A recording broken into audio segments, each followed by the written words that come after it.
What's up, y'all? It's your girl Keela Vaughn, back again with another video. I'm so excited about this because it's going to be a vlog. I am finally getting around to doing my Parasite cleanse. It took me a long time because I was waiting on those food stamp benefits. Yes, I will always be transparent about the ways that I'm able to afford this lifestyle, because the whole mission of the Key to Health and this Health is Wealth channel is to help you understand the ways in which you can also access this lifestyle if you do not have the resources and the means to, like other people may be able to, right? I am a financially independent, meaning that I pay every single bill that comes my way. Food, clothes, cell phone, this USC housing, you feel me, my loans, grad student bills, I pay all of that myself. So why would I be ashamed to say that I use some assistance in getting groceries to be able to live a healthy life?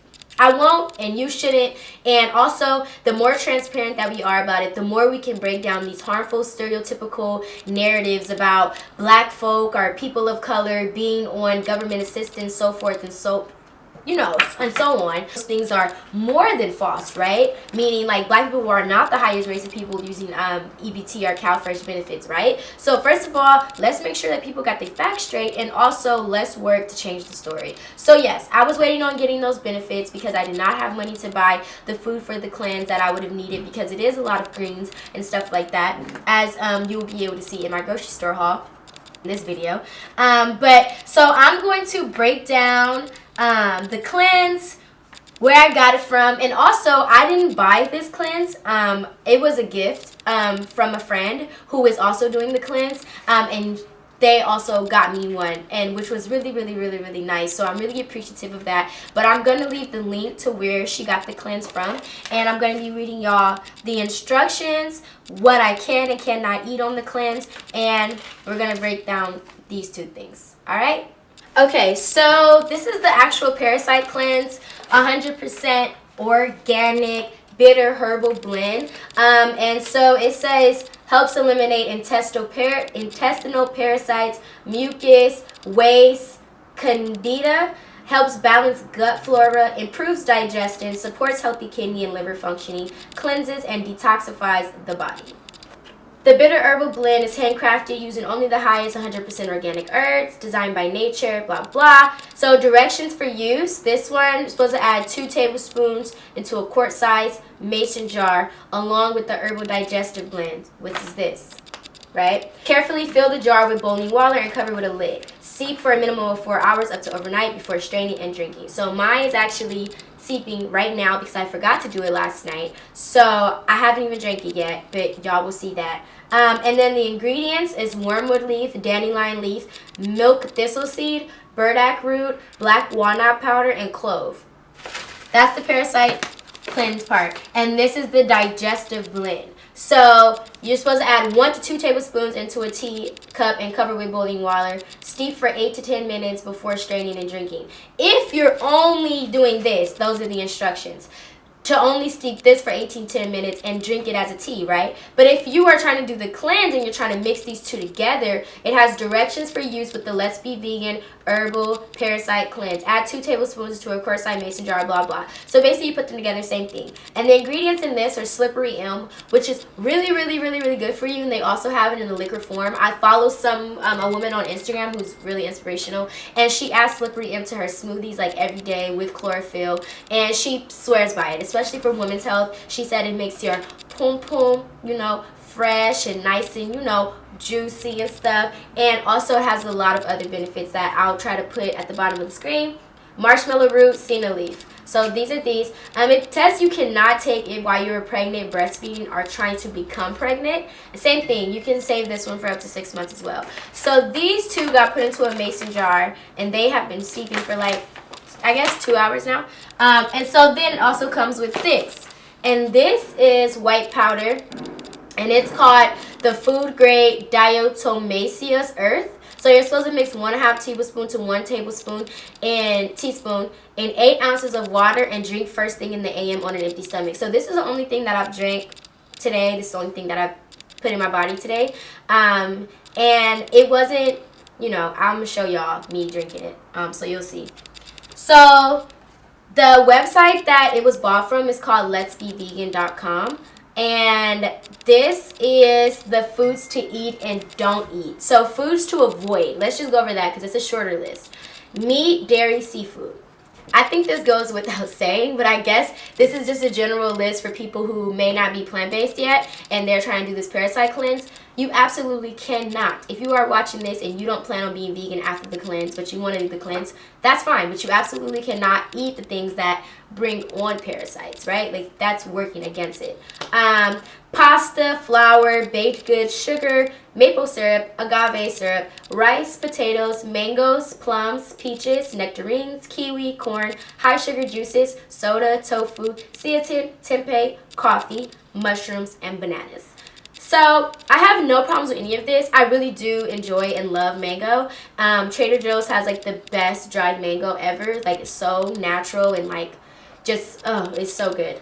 And I was going to grab some of that when I went grocery shopping, but then I remembered that I couldn't have mango. And the only other thing that I really have a problem with is mushrooms. I freaking love mushrooms. I eat mushrooms like every day. So that's going to be like really interesting. And that's how I get a lot of my feeling, you know, like feel full off of mushrooms. But everything else is okay. I won't read the list of foods that you can eat because it's a lot of stuff, and also some of these things are not even natural foods. Some of these things are not even alkaline foods that we should be eating. They're highly acidic. So for example, like it says that you can eat eggplant. Eggplant is not healthy. Eggplant is not good for you. I ate eggplant while I was transitioning, yes, and especially when I was a pescatarian, I ate a lot of eggplant.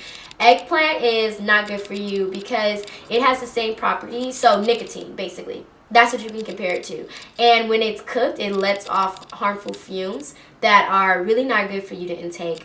So just some things to be like conscious about. It says lemon. We don't consume lemon because it is another man-made fruit, right? Highly acidic, but we do consume limes. It says cauliflower, broccoli, all those things are also not approved. I eat cauliflower sometimes as just like a supplement to whatever like I'm eating, but not approved. So things like that. But for the most part, things that I do still eat. So like jackfruit,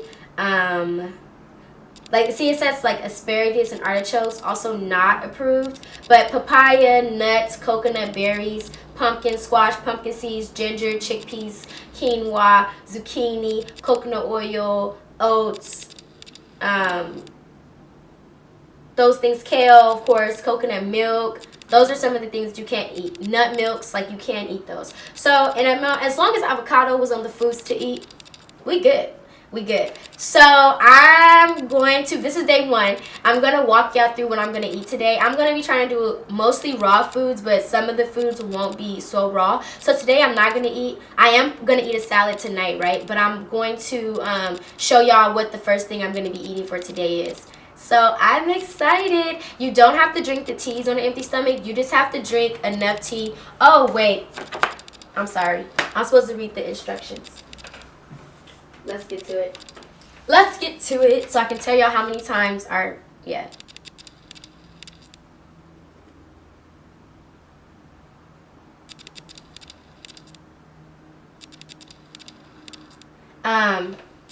Let's get to the instructions because you have to drink it at certain times of day and stuff.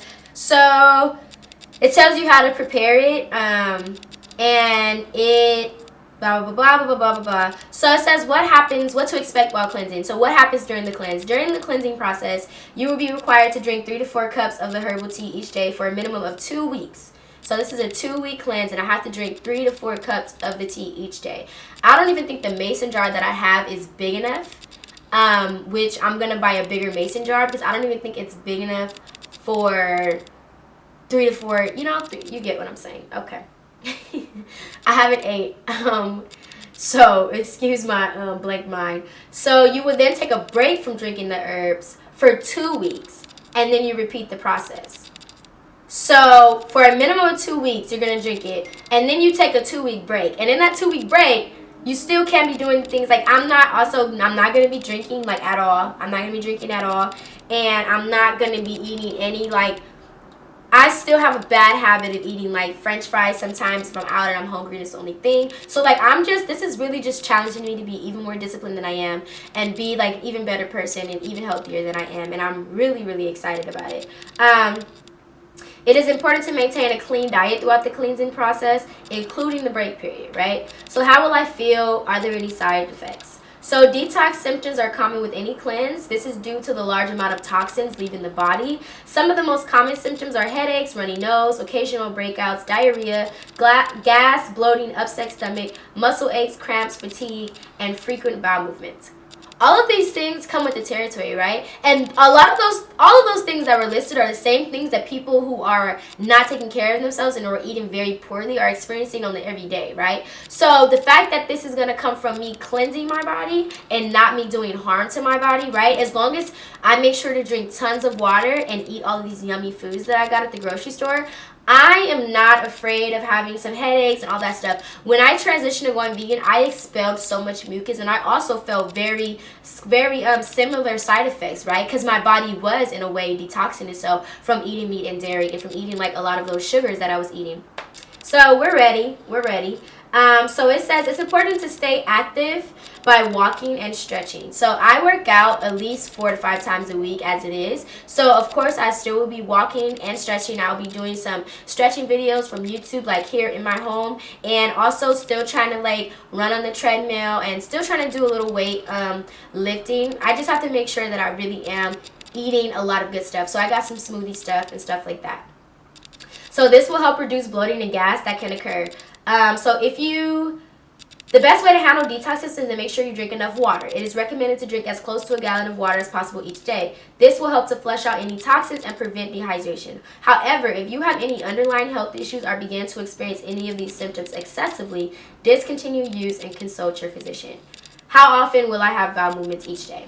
The goal is to have a minimum of 2 to 4 bowel movements per day, which is ideal for a healthy digestive system. This will also minimize detox symptoms and ensure that you are flushing out all of the parasites and toxins. So it's important to drink plenty of water and eat clean. Right. So please note that loose stools are common during the cleansing process. So I already have like almost 4 bowel movements a day, and since this is a video about cleansing, we're going to be real upfront about it. That's how many shits you should be taking, because if you have a diet of fiber and iron and potassium, then that's the kind of bowel movements that you should be taking. If you find yourself only going to do number 2 1 or 2 times a day, you need to up your green intake and up your fruit intake for sure. So that seems pretty normal. And I mean, I only drank this morning and I already went to the bathroom. So that's one down. Will I see worms in my stool? During the cleanse, it is very common to see things in your stool that you may not have ever seen before. You may see worm segments and things that resemble rolled up tomato skins, rice, nuts, seeds, and even whole chickpeas. These are typically parasite larvae and segments. So if you see something that resembles a chickpea, it's saying that these are like the larvae. This is going to be so interesting. Oh my God. Like, I don't even know how I feel about seeing stuff in my shit. And I don't know how much I will see because I haven't ate meat in such a long time. But you never know, right? 3. Nothing comes out alive, and things are usually compacted in stools and hard to see. How often should I cleanse? It says it is recommended to cleanse at least once or twice a year for routine maintenance. So those are the instructions. That's the cleanse. And bada boom bada bam, I'm gonna show y'all what I'm making today, and we're gonna go to the grocery store haul, and then I'm gonna show y'all what I'm making today on day 1.